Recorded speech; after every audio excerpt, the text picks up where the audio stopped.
사무엘상 4장 1절로부터 11절 말씀입니다. 사무엘상 4장 1절부터 11절 말씀 보시겠습니다. 사무엘의 말이 온 이스라엘에 전파되니라. 이스라엘은 나가서 블레셋 사람들과 싸우려고 에베네셀 곁에 진치고 블레셋 사람은 아벡에 진쳤더니 블레셋 사람들이 이스라엘에 대하여 전열을 벌이니라. 그 둘이 싸우다가 이스라엘이 블레셋 사람들 앞에서 패하여 그들에게 전쟁에서 죽임을 당한 군사가 4,000명가량이라. 백성이 진영으로 돌아오매 이스라엘 장로들이 이르되 여호와께서 어찌하여 우리에게 오늘 블레셋 사람들 앞에 패하게 하셨는고. 여호와께서 어찌하여 우리에게 오늘 블레셋 사람들 앞에 패하게 하셨는고. 여호와께서 어찌하여 우리에게 오늘 블레셋 사람들 앞에 패하게 하셨는고. 여호와의 언약궤를 실로에서 우리에게로 가져다가 우리 중에 있게 하여 그것 우리를 우리 원수들의 손에서 구원하게 하자 하지. 이에 백성이 실로에 사람을 보내어 그룹 사이에 계신 만군의 여호와의 언약궤를 거기서 가져왔고 엘리의 두 아들 흠니와 비느하스는 하나님의 언약궤와 함께 거기에 있었더라. 여호와의 언약궤가 진영에 들어올 때에 온 이스라엘이 큰 소리로 외치며 땅이 울린지라. 블레셋 사람이 그 외치는 소리를 듣고 이르되 히브리 진영에서 큰 소리로 외침은 어찌 됨이냐 하다가 여호와의 궤가 진영으로 들어온 줄을 깨달은지라. 블레셋 사람이 두려워하여 이르되 신이 진영에 이르렀도다 하고 또 이르되 우리에게 화로다. 전날에는 이런 일이 없었도다. 우리에게 화로다. 누가 우리를 이 능한 신들을 손에서 건지리요. 그들은 광야에서 여러 가지 재앙으로 애굽인을 친 신들이니라. 너희 블레셋 사람들아 강하게 되며 대장부가 되라. 너희가 히브리 사람의 종이 되기를 그들이 너희 종이 되었던 것 같이 되지 말고 대장부같이 되어 싸우라 하고 블레셋 사람들이 쳤더니 이스라엘이 패하여 각기 장마로 도망하였고 사륙이 힘이 커서 이스라엘 보병에 엎드려진 자가 3만 명이었으며 하나님의 궤는 빼앗겼고 엘리의 두 아들 흠니와 비느하스는 죽임을 당하였더라. 오늘 이 본문을 통해서 사무엘상에 나오는 이 사무엘상 4장에 나오는 이 내용을 가지고 말씀을 나누려고 합니다. 그래서 오늘 말씀의 주제 가운데 주보에 좀 보세요. 사모님이 이 주보를 만드시면서 제목을 기가 막힌 제목을 달아놨어요. 자, 뭐라고 기록되어 있죠? 뭘 경험 못해요? 들어봐야 알겠죠? 요즘은 뭔가 타이틀이 특이하지 않으면 잘 안 보고 그 타이틀이 참 중요하다는 건데 저는 이렇게 제목을 정했었어요. 하나님의 역사를 경험하지 못하는 이유. 이렇게 했는데 이 주보에 이 제목이 더 이 시대에 맞는 우리 MZ 무슨 세대? MZ 세대인가? 뭐 하여튼 세대에 맞는 주제가 아닌가 싶어요. 왜 경험 못하는가? 신앙생활 하면서요. 성령 하나님의 역사를 경험하지 못하고 살아가는 교인들이 참 많이 있습니다. 잘 들어보세요. 신앙생활 하면서 성령 하나님의 역사를 경험하지 못하는 교인들이 많아요. 또 성도들은 날마다 하나님의 역사와 응답과 또 음성을 듣고 경험하며 살아갑니다. 반면에 교인들은 십수년 신앙생활을 하면서도 주님의 살아계심과 역사를 경험하지 못하고 살아갈 수 있습니다. 자, 지금 제가 몇 마디 했는데 다른 단어가 있죠. 뭔 차이죠? 교인과 성도란 차이입니다. 옆에 있는 분에게 물어보세요. 당신은 교인입니까? 성도입니까? 물어보세요. 자, 교인은 하나님의 살아계심을 경험하지 못하고 살아가는 종교생활 하시는 분들입니다. 성도는 하나님의 살아계심의 역사를 경험하며 살아가는 사람들입니다. 그러면 나는 성도인가 교인인가 한번 생각해 보세요. 자, 교인은 모두 다 통틀어서 교인입니다. 교회 다니는 사람들, 종교생활하는 사람들, 이 교인입니다. 그런데 성도는 그렇지 않습니다. 성도는 그 안에서 특별히 하나님의 살아계심의 역사를 경험하는 사람들입니다. 할렐루야. 자, 우리는요, 어디 가든지 푸대접 받는 걸 싫어합니다. 저도 마찬가지입니다. 어디 제가 여러 공동체에 속해 있습니다만은 그 공동체 갔는데 저를 거기 갔을 때 뭐 있으나 없으나 존재감이 없다. 저 안 가요, 그 공동체. 뭐 가고 싶은 생각이 안 들어요. 거기에 투자하고 싶은 생각이 안 들어요. 거기도 회비를 내야 되고 뭐 그런 애경사도 쫓아다녀야 되고 뭐 그렇게 하거든요. 근데 그런 공동체는 회비 내기도 싫어요. 여러분들은 아닐 것 같아요. 여러분은 인격적으로 너무나 훌륭하셔서 대접을 하든지 안 하든지 뭐 아는 척을 하든지 안 하든지 존재감이 있든 없든지 하는지 모르겠지만 저는 하여튼 성질이 더러워서 스몰 사이즈 트리플 A형이라 그런데 그런 곳에서는 그런 공동체는 참여하지도 않고 그리고 회비 내지 아니하고 뿐만 아니라 애경사도 참여하지 않고 싶고 뭐 그렇습니다. 예. 그게 왜 그러냐면 존재감이 중요하거든요. 존재감. 여러분 마찬가지라고 생각합니다. 여러분도 투대접 받는 걸 원치 않을 것이고 그리고 그 공동체가 왔을 때에 주목이 되고 싶을 것이고 사랑받고 싶을 것이고 거기서 내 존재의 가치성이 인정받고 싶을 것이고 어떤 그런 것들에 대한 부분들이 분명히 있을 거라고 봅니다. 예, 제가 이 말씀을 드리는 이유는 마찬가지입니다. 예, 우리가 하나님 앞에 나왔으면 하나님과 나 사이에 하나님의 살아계심을 경험하고 살아가야 되잖아요. 하나님이 내가 너를 사랑한다라는 그 인정함을 듣고 살아야 되잖아요. 할렐루야. 근데 믿음 생활하면서 하나님의 살아계신지 안 계신지 하나님 존재의 어떤 존재성, 하나님의 음성, 하나님의 응답 이런 전혀 없이 살아간다면 이 시간 그런 신앙생활로 나오고 있다는 사람 대단한 사람들이에요. 예, 존재가 없이 나오는 건 대단한 거예요. 예, 그게 끌려 나왔던 뭐 어떻게 했든 뭐 어떻게 했든 뭐 싸워서 나왔던 간에 그런 존재 하나님의 살아계심의 존재감도 없이 나오는 것은 대단한 종교심이에요. 예, 대단한 종교심이에요. 저는 목회자지만 하나님의 살아계심의 역사가 없다면 저는 목회 안 하고요. 신앙생활 안 해요. 저는 할 이유가 없지요. 아니 하나님의 살아계심에 대한 확신도 없는데 뭐 해서 뭐 합니까? 예? 할 의미가 없지요. 아니 살아가는 힘들어 죽겠는데 뭘 여기다까지 그리고 이 추운 겨울에 정말 찬바람 맞으면서 감기 걸지도 모르는 상황 속에서 온다는 자체가 이 너무 비소비적인 어떤 비생산적인 것 너무나 소비적인 시간들 아니냐고요. 근데 뭔가 어쩔 수 없이 나온다? 그건 대단한 모습입니다. 저렇게 못한다니까요. 전 살아계신 하나님의 역사가 없다면 저렇게 못해요.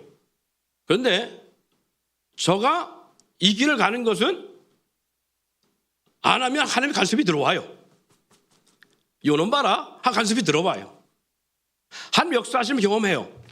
하나님의 음성과 하나님의 숨소리, 하나님의 그 신음, 하나님의 그 역사하심을 경험하기 때문에 그래요.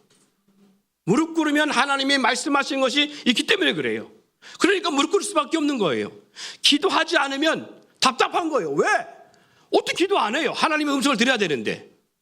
하나님 말씀하신 것 귀를 기울여야 되는데. 듣고 나면 뭔가 달라요. 그리고 내 생각과 내 마음에 사로잡혀 내 감정에 사로잡혀 있다 할지라도요. 무릎 꿇으면 하나님이 조정하세요. 너 그러는 거 아니야. 내가 원하는 건 이거야.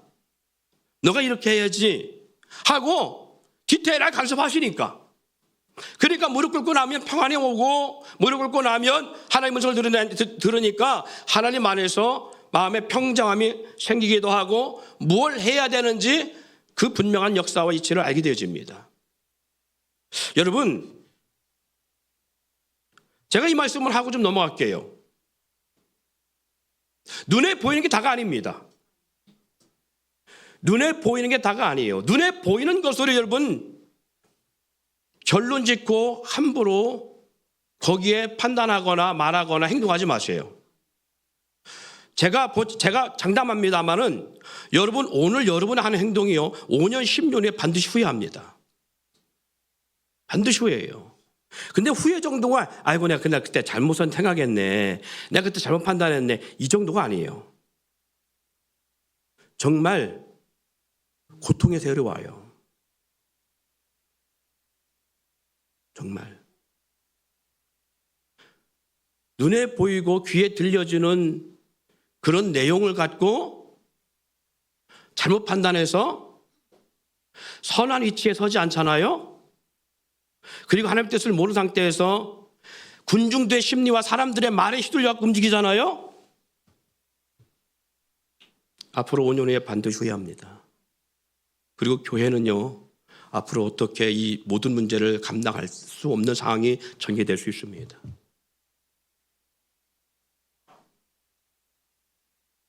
안타까운 모습들이에요. 그래서 여러분, 뭐가 필요하냐면 하나님의 살아계심의 역사를 목도하고 주의 음성을 듣는 것이 참 중요합니다. 그리고 주님 앞에 우리가 온전히 서는 게 중요한 겁니다.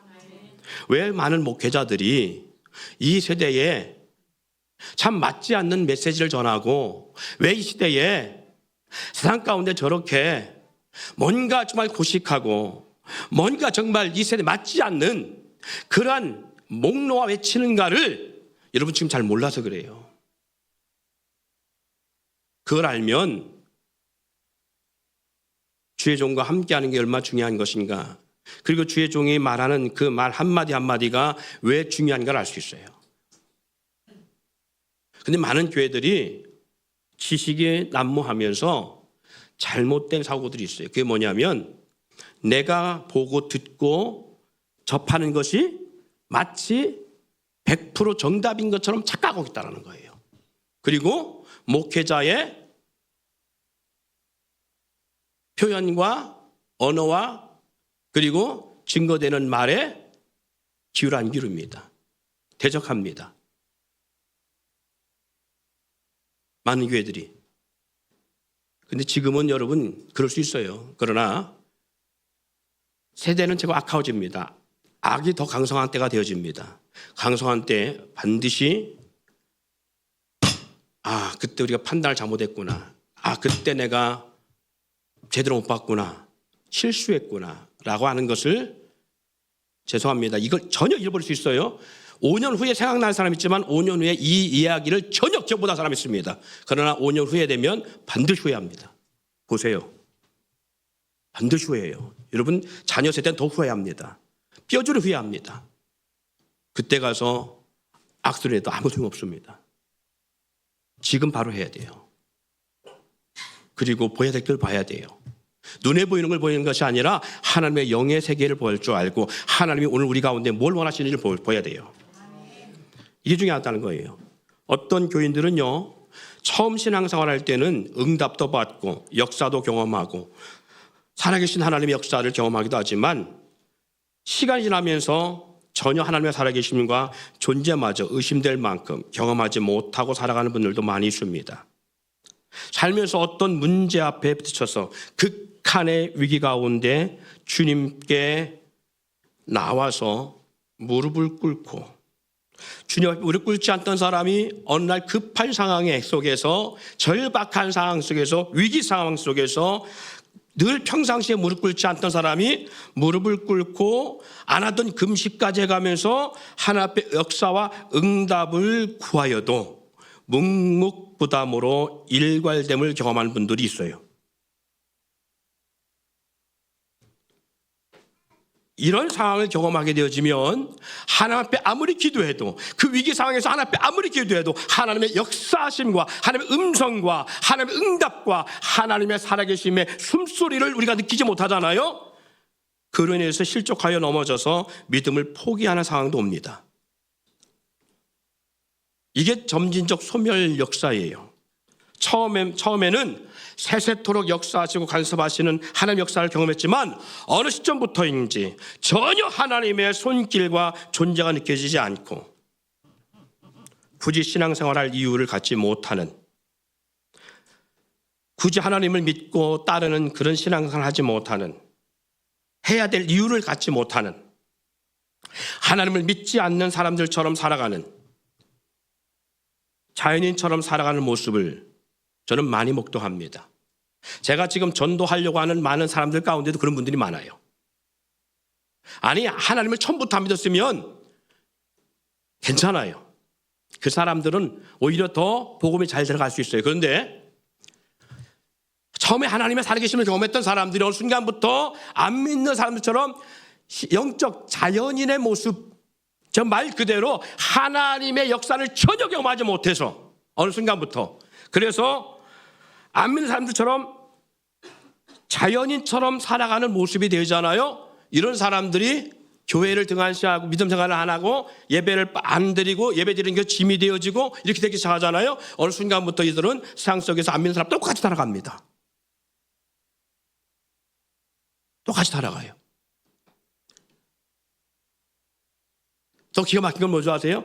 똑같이 살아가는데 원래부터 안 믿는 사람보다 이 사람은 그 자리에서 더 엄청난 고난을 당합니다. 엄청난 시련을 당하고 고통을 당합니다. 그런데도 불구하고 안 돌아와요.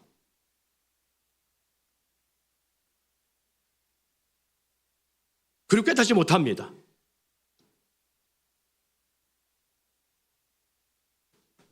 자, 여러분 어떻습니까? 여러분은 하나님의 역사를 경험하고 있는가요? 하나님의 음성을 듣고 있습니까 지금? 하나님의 음성을 날마다 매 순간 하나님의 음성을 듣고 살아갑니까? 하나님이 나와 함께 하심을 경험하고 오늘도 주님의 손길과 숨결을 느끼고 있나요? 어때요? 지금 열심히 조시는 분들은 그 숨결이 점점 사라지고 있을 수도 있어요. 하나님 말씀에 집중을 못하니까. 이 말씀은 즉 하나님 말씀 들리지 않는 거예요. 영적 생활에 점 피폐되는 거예요. 그렇지 않는다면 왜 주의 음성을 듣지 못하고 왜 주님의 손길과 숨결을 느끼지 못하느냐? 왜 그럴까요? 알고 있다면 벌써 스스로 해결하고 일어났겠지요. 깨어났겠지요. 그죠? 알고 있다면 깨어났겠지요. 이미 실족하여 믿음의 회의적인 삶을 살아가는 분들은요, 이유를, 그 원인을 모르기 때문에 그렇게 가는 거예요. 왜 하나님 나에게 역사하지 않지? 내가 조금만 잘못해도 간섭해 오셨던 하나님이 어느 순간부터 내가 삐뚤어진 길을 저만 갔는데 불구하고 왜 간섭하지 않지?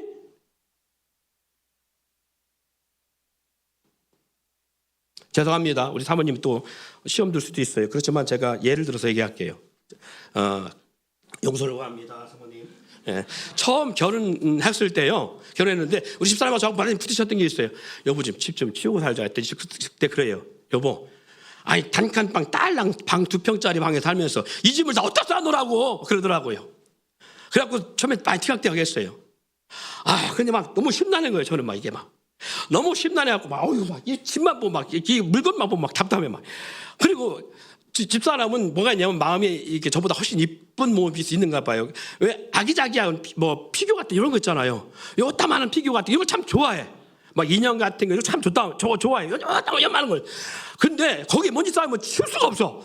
먼지 쌓이면 안 되잖아 이게. 근데 이건 어떻게 청소가 잘 안 돼. 매번 어떻게 안 돼. 큰 거 같으면 그냥 걸레로 쑥 닦고 막 수건으로 쑥 닦으면 되는데 이것은 어떻게 안 되잖아. 어떻게. 그래 먼지가 쌓이는 거예요 거기에. 먼지가 쌓이잖아 이렇게.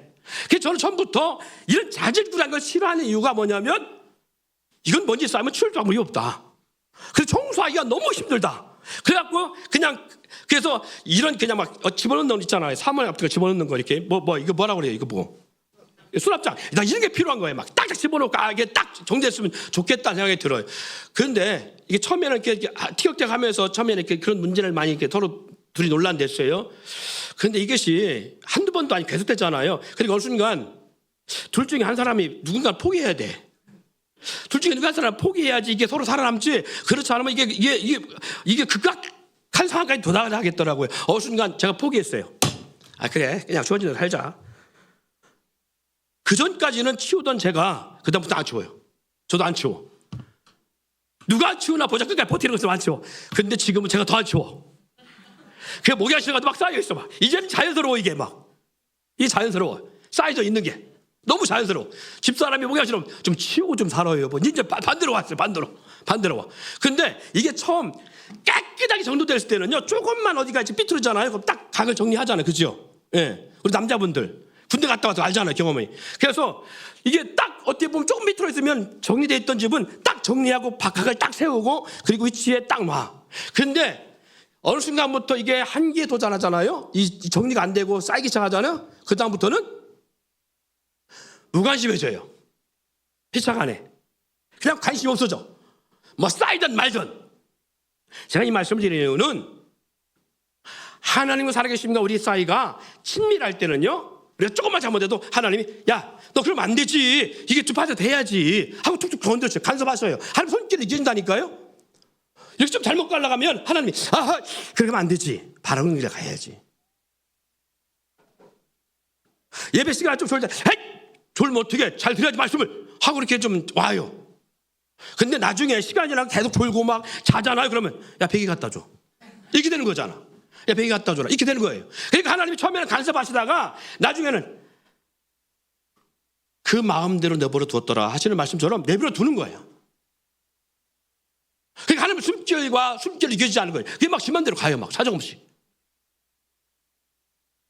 이게 하나님의 간섭의 소멸 시점입니다. 그래서 뭐가 되냐? 성도가 뭐가 돼요? 교인이 되어지고, 교인이 자연인이 되어져요. 네. 여러분 어디쯤 와 있어요? 자, 성도라 하시는 분들 하면 정말? 정말 성도예요? 그래, 제가 그게 받을게요. 예, 그게 받아야지. 그렇지 않으면 제가 정죄한 사람 되니까, 여러분. 예. 정죄 판단하지 말라 했으니까. 그래요. 그걸 믿습니다. 예. 태준아, 넌 어디냐? 넌 어느 시점이냐? 성도 시점이냐, 교인 시점이냐, 자인 시점이냐, 어디냐? 한 사람한테 물어보면 다 대답이 이제 좀 틀려집니다. 지민아, 넌 어느 시점이냐? 성도 시점이냐, 교인 시점이냐, 자인 시점이냐, 어디냐? 성도요? 할렐루야, 성도랜다. 이 찬양단을 쓰고 안 쓰고 이 차이가 엄청 크다, 이렇게. 사랑하는 여러분, 그래요. 오랜 시간이 흘러가고 고착되어진 분들이라면 오늘 말씀을 통해서 안다고 하고 깨달았다 할지라도요, 금방 적용될 수가 없습니다. 금방 적용하지 못하고 살아갑니다. 아, 그래, 내가 지금 교인 시점에 와 있구나, 성도로 살아가야지. 하지만 저분 밖에 나가는 순간 다시 돌아가요. 안 돼요. 쉽게 안 돼. 하려고 해도 잘 안 됩니다. 적용하려고 해도 잘 안 돼요. 또 그렇게 성도가 아닌 교인으로 살아갈 확률이 거의 90%입니다. 이것은 제가 부정적이어서 드린 말이 아니라 제가 경험해봐도 그래요. 기도하지 않은 사람이 어느 날 기도한다고 시작했다고 해서 기도가 될까요? 안 돼요. 그래서 뭐부터 해야 되냐면, 이게 사람이 훈련이랑 참 중요합니다. 훈련이라는 것이. 제가 여러분과 제가 대화할 시간이 많지 않아서 그냥 제 얘기를 할게요. 그냥 이해하고 들어주시기 바랍니다. 제가 작년에 92kg를 찍었어요. 체중이. 92kg 찍을 때는 진짜 제가 감당이 힘들더라고요. 근데 이걸 찍고 싶어진 게 아니라 제 페이스를 못 찾으니까, 그리고 대외적인 일을 나가니까 막 이렇게 막 찌는 거예요. 막 계속 안 먹을 수도 없고 막. 그러니까 그 상황이 그렇게 되더라고요. 그래서 작년까지 가고서 올해죠. 올해 상반기까지 그렇게 찍었다가 하반기부터 안 되겠다 하고서 결단을 했어요. 9월 달이, 그리고 제가 총회의 가운데 하나를 딱 내려놓고 나서 결단한 거예요. 운동해야지. 근데 이게 사람이 신기한 게, 비가 오거나 눈이 오거나 추우면 집에서라도 해야 되잖아. 그렇죠?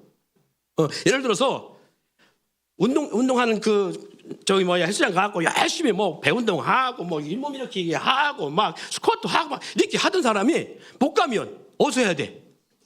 집에 와서 해야 되잖아요. 외부에서 잠을 자더라도 거기 숙소에서 해야 되잖아. 안 돼. 안 된다니까요. 꼭 헬스장 가야만 돼. 그런데 제가 그것을 깨보려고요, 며칠씩 이렇게 나가서 생활하는 경우가 있어갖고, 나갔을 때 새벽에 일어나서 숙소에서 저녁 잠자기 전에 윗몸을 이렇게 해야지 하고 첫날 시작하잖아요. 둘째 날 돼요.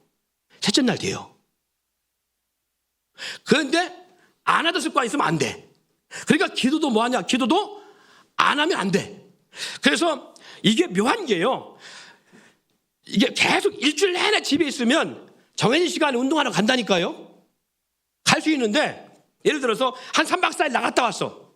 안 가죠 또. 이 패턴이 깼잖아요. 안 가죠. 이게 3일 나갔다 왔는데 3일만 안 나가는 게 아니라 일주일도 안 나가고 막 열흘도 안 나가고 막 나중에 한 달도 안 나가. 예. 그래서 그때 알았어요. 아, 돈을 들여야 되는데 조금 들이면 안 되는구나. 그래서 비싼 헬스장 가야 되는구나. 비싼 운동을 해야 되는구나. 그래야 아까워서 나가더라고. 잠깐, 그러면서 이것을 깨는 방법을 제가 터득하기 시작했는, 죄송합니다. 여러분 이미 다 터득하고 아는 것들이에요. 터득하기 시작했는데 이게 뭐냐면, 일단은 첫날 가서 운동이 안 돼도 일단 가. 세수만 하고 오더라도 가. 뭐만 하고 오더라도 간다고요? 그렇죠. 세수만 하고 오더라도 가. 샤워만 하고 오더라도 가. 왜? 내가 돈 냈잖아. 아깝니까. 그러니까 돈을 많이 내야 돼. 돈을 많이 내야 아까워서도 가. 가는데 뭐 하고 그래도 온다고? 운동하러 가는 게 아니에요. 세수만 하고 아니면 샤워만 하고 오더라도 가. 왜? 돈 아까워서도 가. 그 둘째 날 운동하러 가는 게 아니야. 둘째 날 확실히 억지로 나서 가기는 가는데, 어제는 세수했으니까 이제 오늘 샤워했잖아요. 이제는 조금 해. 그래서 5분 정도 10분 정도 걷고 런닝머신이라도 하고 와. 셋째 날부터 다시 회복되어져요. 그런데 한 3주 했으니까 귀찮아. 몸이 이미 페이스를 잃었어. 그게 귀찮아. 안 가잖아요. 이게 일주일 열흘 팍팍 갑니다. 그럼 살이 찌게 돼 있어. 이 무슨 말이냐? 기도 안 하던 분이 오늘 말씀 듣고 기도해야지 하고 하잖아요. 기도하러 오지 마세요. 절대 기도하러 오지 마세요. 놀러 오세요. 어디로? 교회로. 교회로 놀러 오는 것도 배워야 돼. 예배당으로 놀러 오는 것도 배워야 돼. 놀러 와서 뭐 하냐? 놀러 와서 라면 하나 끓여 드시고 그리고 가. 그 다음날 아이고 내가 어제 라면 끓여 먹었는데 라면을 한 박스 사들고 갔다가 교회에 갔다 오야지, 이런 마음으로 와. 이런 마음으로 와갖고 자꾸 교회로 왔다 갔다 교회 문지방을 밟다 보면 그래도 내가 기도를 해야지. 왜냐면 이게 좀 페이스가 됐거든요. 그래서 기도 좀 해야지라고 하고서 기도하지 마세요. 절대 기도 안 됩니다. 이런 분들은 기도가 될 수가 없어. 부탁하건대 기도하려고 막 생머리 짜면서 막 머리 막 젖 짜면서 하나님 나 왜 기도가 안 되지? 막 오만자가 다 남아. 이때 기도하지 마세요. 기도하지 말고 무릎 꿇고 가만히 성경책 봐요. 현재 한 장 보다가 두 장 보다가 눈이 또 어렵고 힘들면 그냥 가. 집에 그 셋째 날 또 와. 이렇게 하면서 훈련이 돼야 돼. 그래서 이 생활을, 죄송합니다만 이렇게 한 일주일 하잖아요. 그러면 무릎이 꿇어지기 시작합니다. 기도하려고 무릎 꿇었는데 오만 생각 내면 기도가 안 돼요. 우리 중국 기도책 있잖아요. 그거 읽어요. 읽다 보면 어느 순간 하나님의 역사하심이 딱 터져요. 기도가 나오기 시작합니다. 하나님의 성령이 나를 감동하실 수가 없어서 터치하심 속에 이끄심 역사가 있어요. 그러면 그 기도를 시작하다 보면 나도 모르게 기도가 터져 나오기 시작해요. 졸려 죽겠지요. 저녁 때 나 교회 가야 되는데 나 오늘 기도하러 가야 되는데 그래. 막 하루 종일 일하고 너무 피곤하죠. 너무 피곤할 거예요. 아니 그렇게 안 한 사람도 저녁 때 추운데 집에 들어가면 교회 오기 싫다니까. 근데 피곤하잖아요. 근데 이거 교회 안 오고 그냥, 죄송합니다, 뒤집어 다잖아요. 그 다음날 또 못 와. 그러니까 와야 돼. 그냥 와서 교회 와서 할 일 없이 있다가 왔다 가야 돼. 그 다음날 올 수 있어요. 안 오면 일주일 내내 못 옵니다. 일주일 내내. 나는 우리 자모냐고 몇 사람 우리 이민 간 줄 알았어. 저는 3주인가 거의 2주인가 못 봐갖고 일하느라고. 죄송합니다. 벽을 치면 기둥이 온다고. 주중에 안 나오신 분들 잘 들으세요. 하여튼 막 주중 내내 안 보이시는 분들이 있어요. 어떤 분들은 그래요. 목사님 우리 성역 공부 좀 하지요. 다른 교회들은 성역 공부도 하고 우리 교회는 성역 공부를 안 해. 왜? 목사님 성역 공부를 안 시켜 왜? 그럼 저한테 불만이 많으신 분들이 있어. 근데 제가 웃기만 합니다. 근데 제 속으로 뭐라는 줄 아세요? 그분 앞에서 직접 내가 말을 못해. 뭐라고 말할까요? 여러분 맞추는 분에게 10,000원. 예?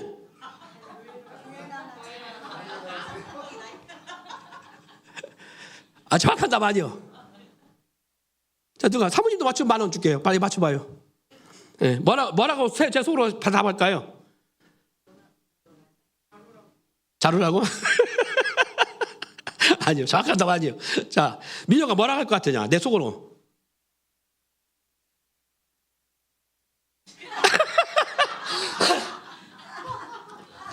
그러니 저도 여러분하고 소통이 안 됩니다만 여러분들하고 소통이 참 안 되는 것 같아. 누구요 지금? 맞아요. 10,000원 드릴게요. 이따가 점심 때 밥 달라고 돈 달라고 해. 그래요. 공적 예배나 잘 드린 다음에, 공적 예배도 안 나온 사람들이 무슨 성경 공부요? 아니, 일주일에 겨우 3번이요. 공적 예배, 수요일하고 금요일, 주일. 이 공적 예배도 안 드리는 사람들한테 무슨 성경 공부를 하자고? 그건 푸드먹는 소리예요. 변명이에요. 내가 그렇게 말하는 분이 공적 예배를 꼬박꼬박 드리면 제가 1:1 성경 공부 할 수 있어요. 근데 공적 예배 제대로 안 나온 분이 무슨 성경 공부를 하냐고. 맨날 시간 없다는 분한테. 근데 욕심은 있어가지고 하기를 원하지. 그건 제가 먼저 시험 들어. 제가 먼저 해놓고 제가 먼저 시험 든다니까요. 그게 안 돼. 예. 그래서 오늘 기억하는 것을요, 꼭 잊지 마시기 바랍니다. 그런 분들이 90%예요. 내가 마음, 그래, 내가 제대로 좀 해보고, 그리고 내가 기도해야지, 내가 뭔가 이제부터는 해봐야지 하더라도 안 돼. 90% 이상 안 됩니다. 안 되는 이유를 제가 말씀드렸죠? 근데 대기하는 방법을 제가 말씀드리고 있는 거예요. 자, 이런 분들을 위해서 필요한 게 뭐냐면, 그래서 그런 분들을 위해 필요한 게 중보기도예요. 먼저 나오시는 분들의 중보기도가 필요한 거예요. 주님의 궁일함과 도우심과 역사하심 필요하고요. 하나님, 저 영혼에게 하나님 힘 주시사, 성령의 역사하시사, 하나님 앞에 온전히 나올 수 있는 역사를 주시기를 원합니다. 하나님을 만나는 역사를 하기를 원합니다. 하나님 복 주시기를 원합니다. 하나님의 간섭이 있기를 원합니다. 라는 중보기도가 필요한 거예요. 그리고 그때서 함께 그 분을 위해 부추길 수 있는 재활, 영적 재활할 수 있는 그러한 동역자, 버팀목이 필요한 거예요. 마치요, 어떤 사람이 사고로 몸을 움직일 수 없는 상황이 되잖아요. 그러면 그 사람에게 재활이 필요하잖아요. 근데 혼자 재활해 안 돼요. 혼자 재활할 수 있는 게 아니야. 옆에서 재활할 수 있도록 도와줄 수 있는 도우미가 필요한 겁니다. 그러니까 이미 자연인으로 돌아가는 사람도 있지만 교인의 삶을 살아가는 분들에게 필요한 게 뭐다? 성도로 살아가고 있는 분들의 중보기도와 영적 재활을 돕는 도우미가 필요한 거예요.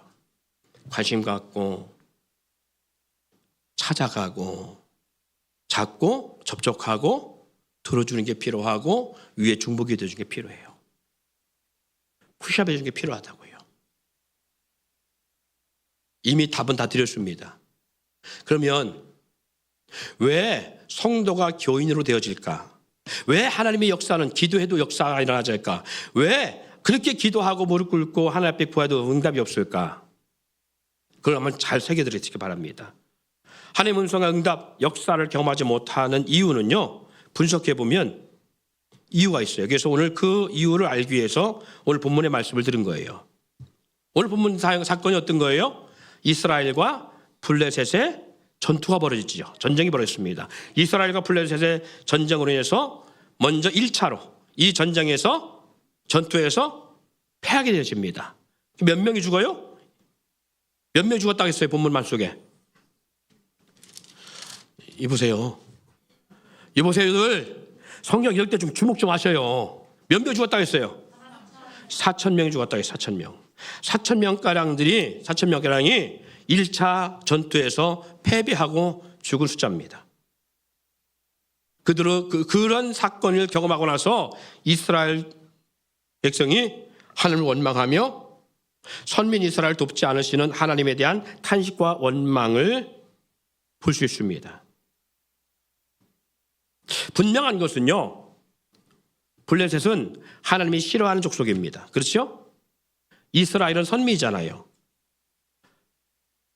하나님이 이스라엘 백성들에게 가나안 땅 정복하러 갈 때 뭐라 하냐면, 너희는 그 땅의 모든 족속들을 긍휼히 보지 말고 남녀노소를 막론하고 숨쉬는 짐승까지 다 죽이라고 했어요.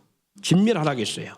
그러면 거기에 블레셋도 포함되거든요. 그러니까 블레셋은 하나님이 사랑하는 족속이요, 미워하는 족속이요?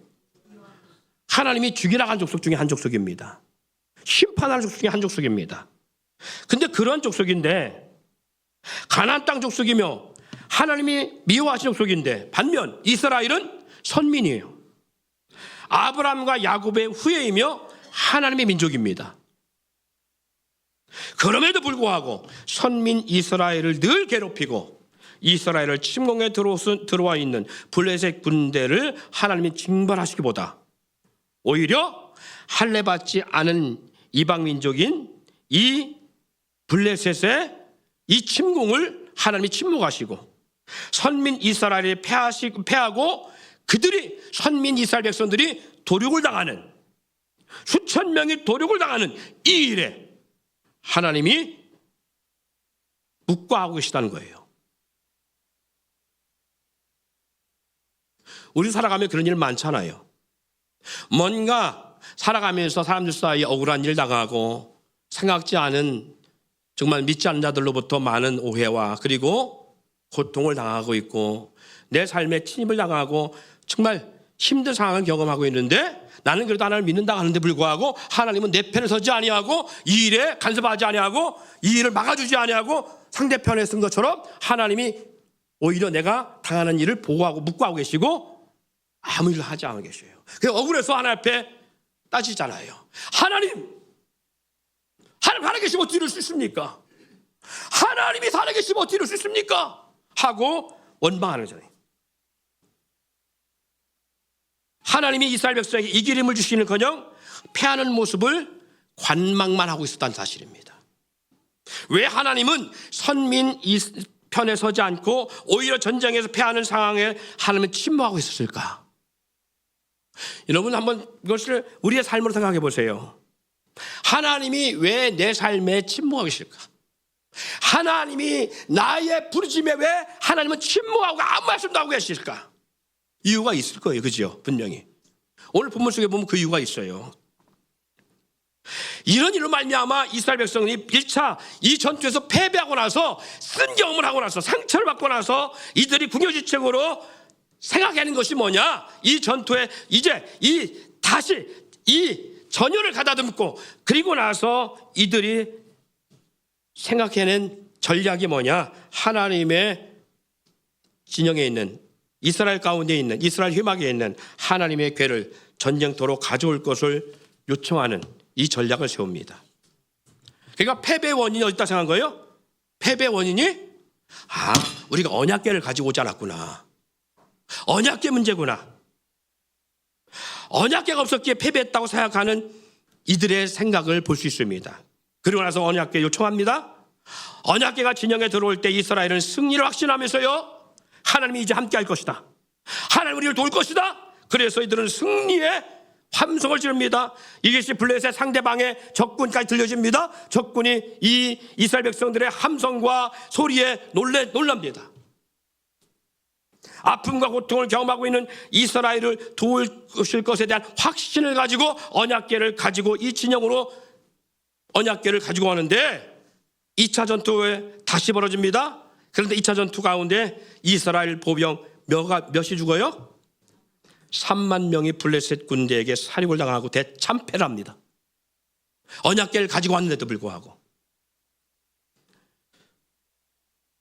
이뿐만 아니라 그토록 의지하던 하나님의 궤마저도 어떠한 역사나 능력은커녕 정말 짐짝처럼 할례받지 않은 야만인 우상 숭배하는 그들에게 이 언약궤마저도 빼앗겨버리고 궤를 담당했던 제사장의 두 아들 흠니와 비나스마저 상대방의 칼에 살육을 당하는 역사를 경험하게 되어집니다.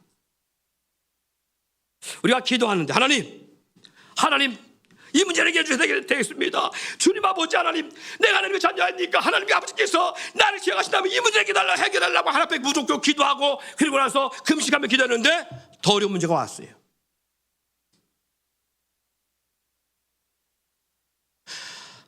내가 철회 안 해서 그런가 보다. 그래서 철회까지 했는데 이전에 철회 안 할 때보다 더 큰 문제가 왔어요.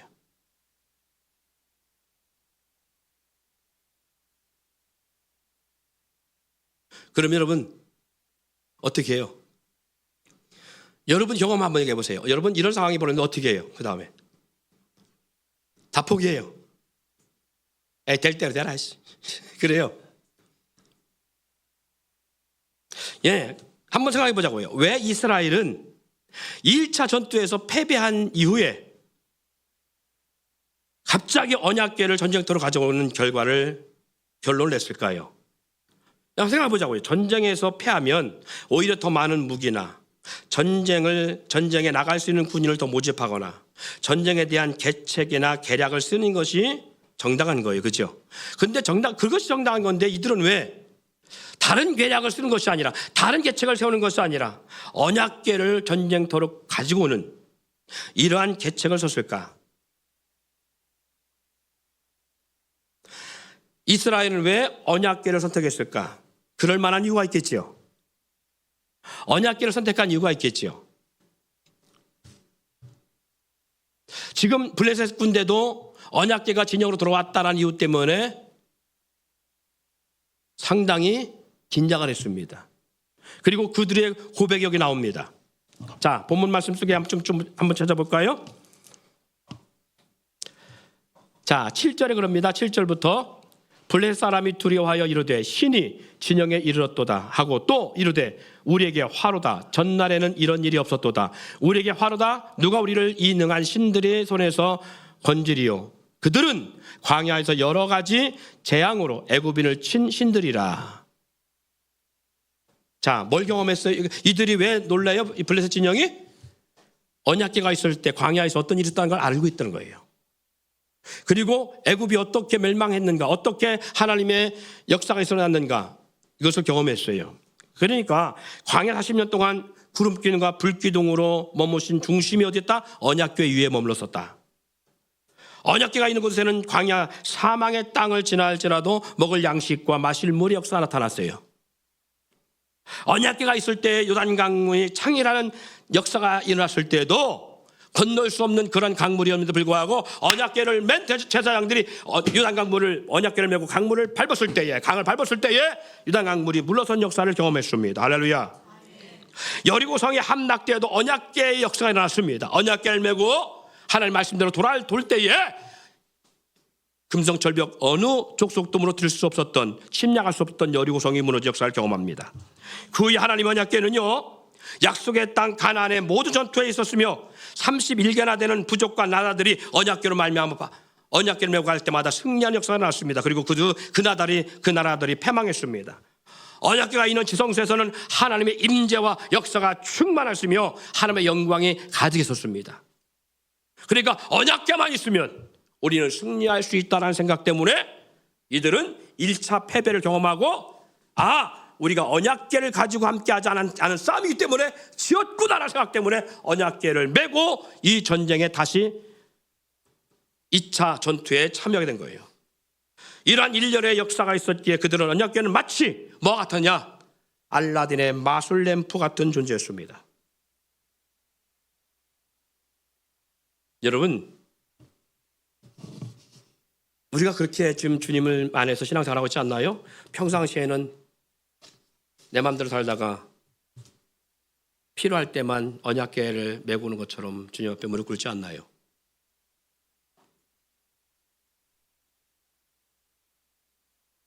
평상시에는 주님의 의견을 듣지 않고 있다가 어떤 위기가 동착했을 때 하나님 앞에 기도한다고 나오지 않나요?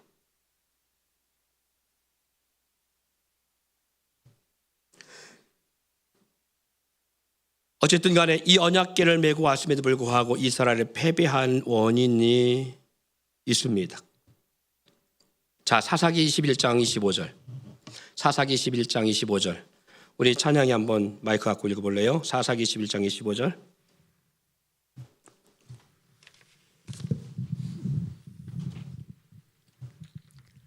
그때 이스라엘의 왕이 없었으므로 사람이 각기 자기의 소견에 옳은 대로 행하였더라. 아멘. 아멘.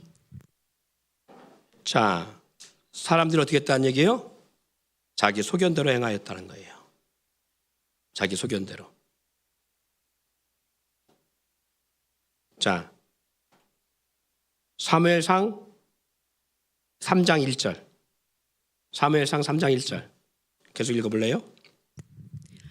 아이 사무엘이 엘리 앞에서 여호와를 섬길 때에는 여호와의 말씀이 희귀하여 이상이 흔히 보이지 않았더라. 예.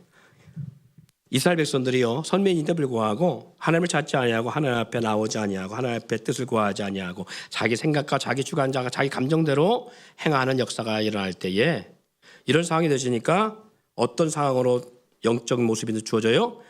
하나님의 말씀이 희귀하고 이상이 흔히 나타나지 아니하는 역사가 나타나요. 이 말인즉 우리가 내 감정과 내 생각대로 살아가면 하나님의 음성을 들을 수 있다 없다? 없다. 하나님의 역사하심을 볼 수 있다 없다? 없다. 그러면 왜 하나님의 역사가 나타나지 않고 운행의 역사를 우리가 하나님의 운행의 역사가 멈췄는가? 사사기 10장 6절.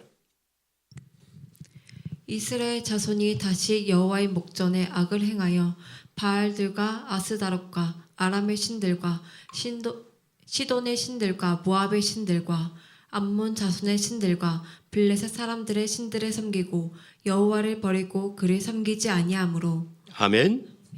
누굴 버렸어요? 여호와를 버리고 누굴 쫓아요? 이방 신상을 쫓고 이방 신들을 따르고 그를 섬기고 있다는 것입니다. 자, 사사기 8장 33, 34절 이어서 계속 읽어주시기 바랍니다.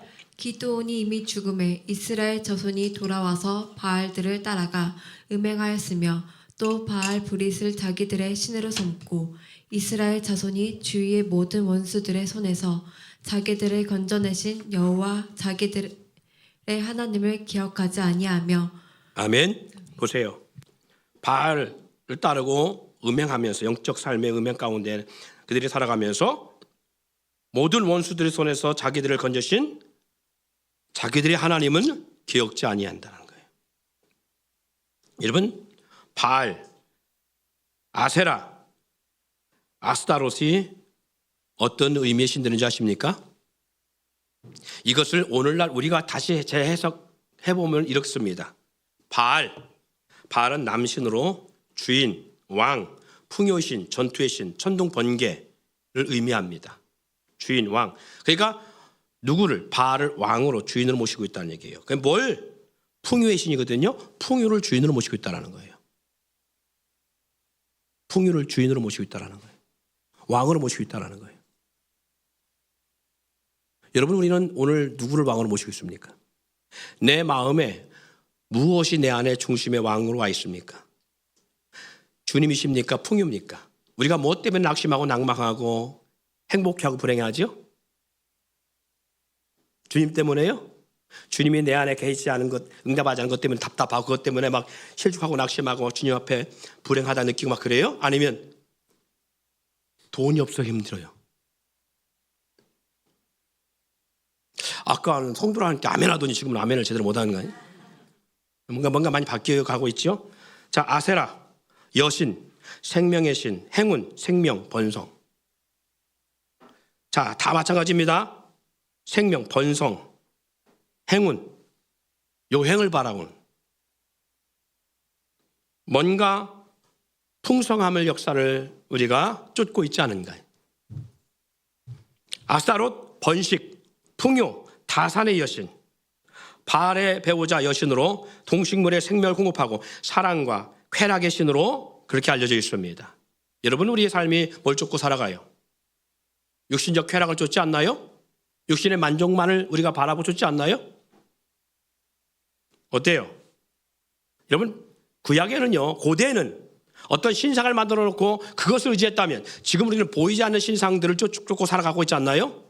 풍요를 쫓고 번영을 쫓고 번성을 쫓고 내 출세 성공만을 이제 쫓았는데 이게 전부 다 어디 있는 거예요? 여러분, 이 땅의 성공의 기준이 어디에 있나요? 전부 돈에 있지 않나요?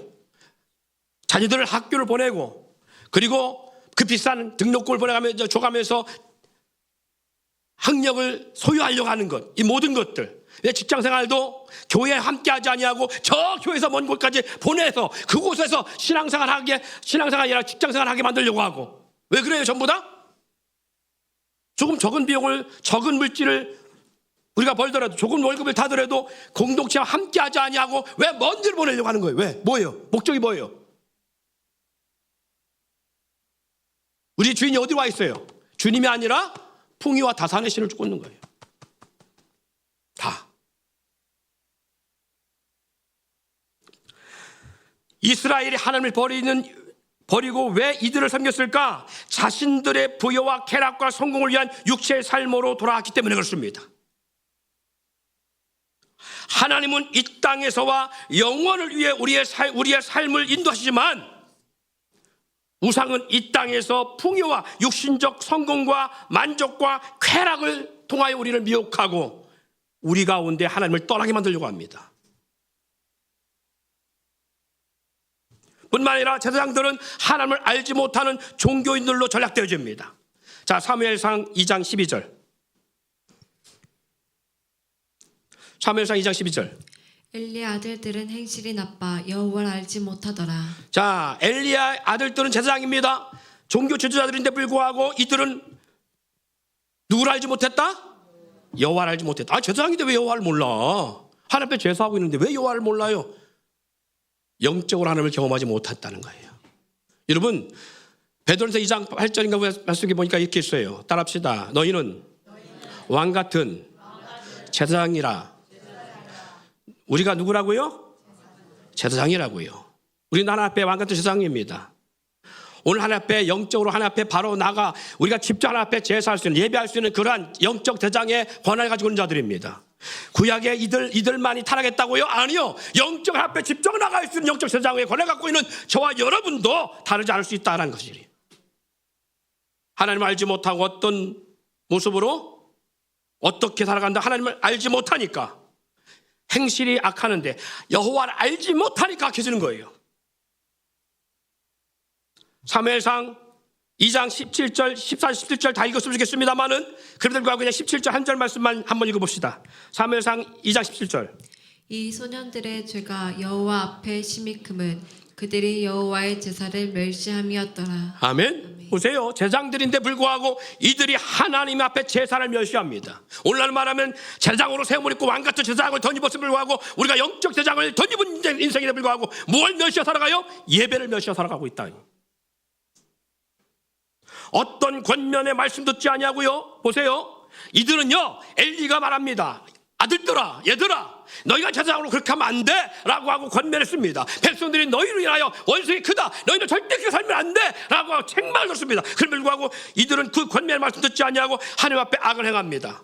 즉 하나님의 것을 자기의 것으로 취하고 주님께 드려야 하는 구별된 것마저 자신의 것으로 취하는 그런 악한 행습을 일삼고 살아갑니다. 듣지 않습니다. 여러분, 오늘 영적인 삶의 모습 우리가 돌아보자고요. 우리가 하나님의 왕 같은 세상을 세워 입었음에 불구하고 우리는 하나님의 것을 내 것으로 취하지 않습니까? 하나님과 우리 것 분명히 구분했습니다. 시간의 11조, 물질의 11조, 삶의 11조, 너의 삶과 어떻게 세상과 구별된 삶을 살아야 되는가를 우리 가운데 분명히 말씀하고 있습니다. 그리고 하나님이 기뻐 찾으시는 예배자가 어떤 예배자인가 분명히 말씀하고 있습니다. 그런데 우리는 제사장이 되었음에 불구하고 하나님의 것을 내 것으로 취하고 더 좋은 것을 드리기보다 그 좋은 것을 내 것처럼 흠리와 비나스처럼 제사를 멸시하는 것처럼 우리가 하나님 앞에 예배를 멸시하고 있지 않나요?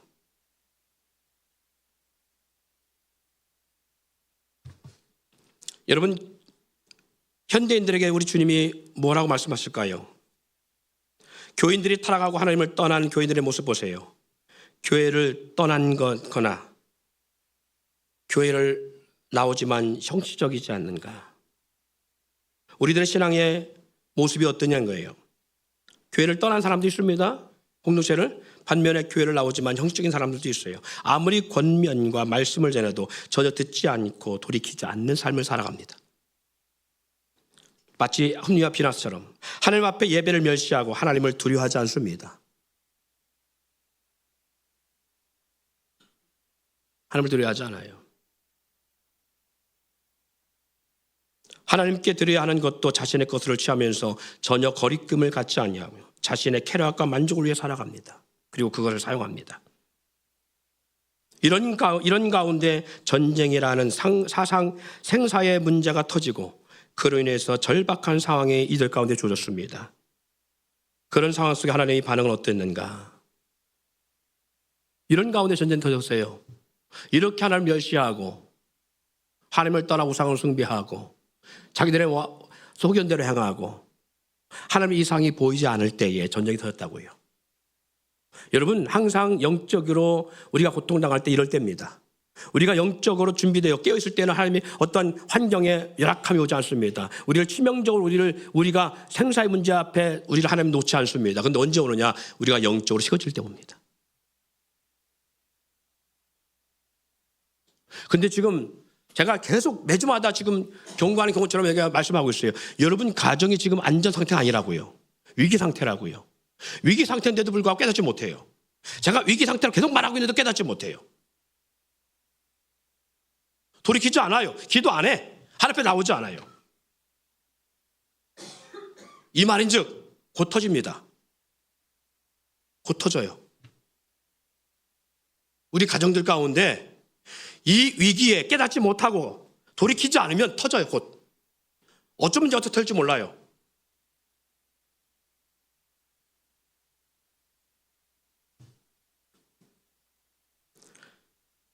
여러분 제가 주중에 이 말씀을 가지고 이렇게 해봤습니다. 얄미운 친구가 있는데 어떤 친구가 얄미운 친구일까요? 부모에게 얄미운 자녀가 있는데 어떤 자녀가 부모에게 얄미운 자녀일까요? 얄미운 친구는 평상시에 나타나지 않고 있다가 자기가 필요할 때 나타난 친구. 평상시에는 쳐다보지도 않고 뭐 관계도 없이 뭐 연락도 없고 있다가 자기네 집에 애경사라든가 대소사일 문제 터지면 그때 연락해갖고 우리 누가 결혼해 누가 무슨 일 당했어? 이때만 연락해.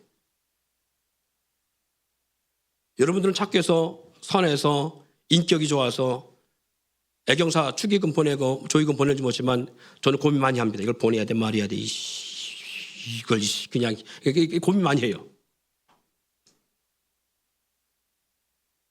자녀도 그런 자녀가 있다니까요. 자녀도 부모에게 얄미운 자녀가 있어요.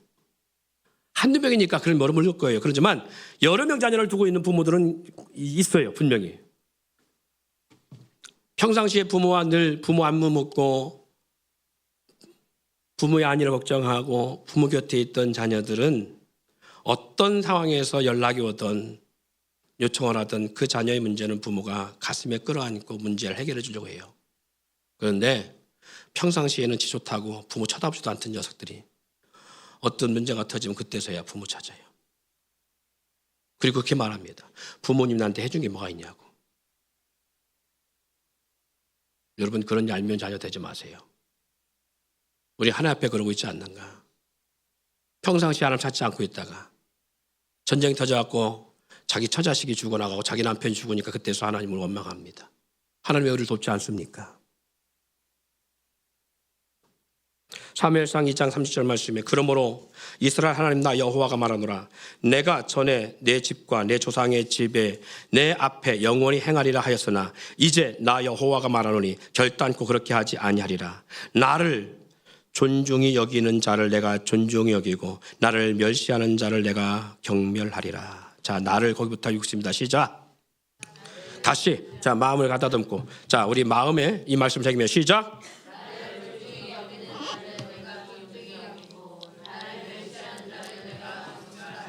아멘. 예. 마태복음 10장 31, 33절에 그럽니다. 누구든지 사람 앞에서 나를 시인하면 나도 하늘에 계신 내 아버지 앞에서 그를 시인할 것이요. 누구든지 사람 앞에서 나를 부인하면 나도 하늘에 계신 내 아버지 앞에서 그를 부인하리라. 우리는 어떤 모습으로 하나님 앞에 서 있습니까? 우리는 어느 때 주님을 찾고 주님께 구하는가? 주님께 구하고 찾을 때 주님이 역사하심을 경험하고 있는가? 우리는 어디에 많은 것을 투자하고 그리고 물질, 시간, 마음을 쏟아 붓고 있나요? 어디에다 붓고 있나요? 평생 자기를 위해서 엄청난 시간과 물질과 마음을 투자함에도 불구하고 그리고 그 돈이 계산해 보면 한 번은 적지만 평생을 계산했을 때 수억을 투자하는 물질이 되어지기도 합니다. 그러나 하나님을 위해서 마치 집에 기르는 가축에게 밥만 주고 이를 부리듯이 우리 하나님 앞에 나올 때 그런 모습은 아닌지요. 주님에게는 겨우 한 주에 몇만 원 드리는 것도 아까워서 주님부터 받으려는 마음은 산더미 같고 드리는 것은 내 생활 하나님이 내게 뭐 주신 생활 전부를 가운데 일부에 몇만큼 하나님 앞에 드리며 이것도 아까워서 계산하고 있지 않은지요.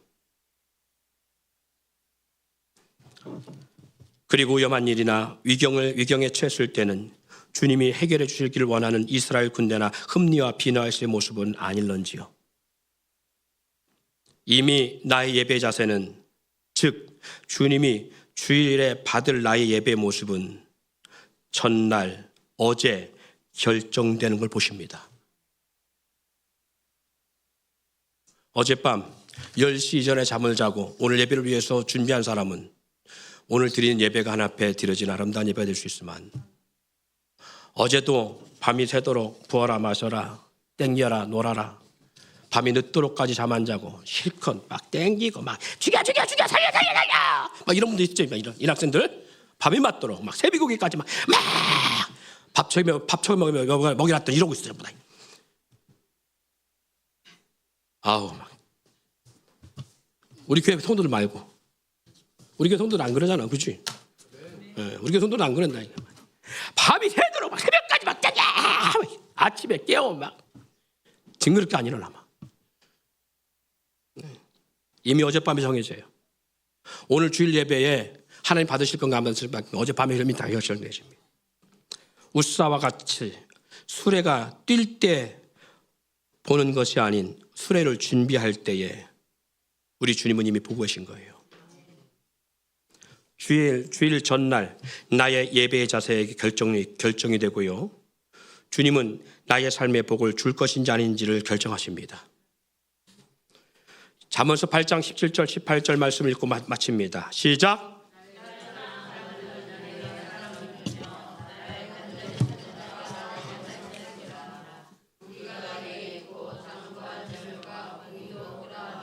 아멘.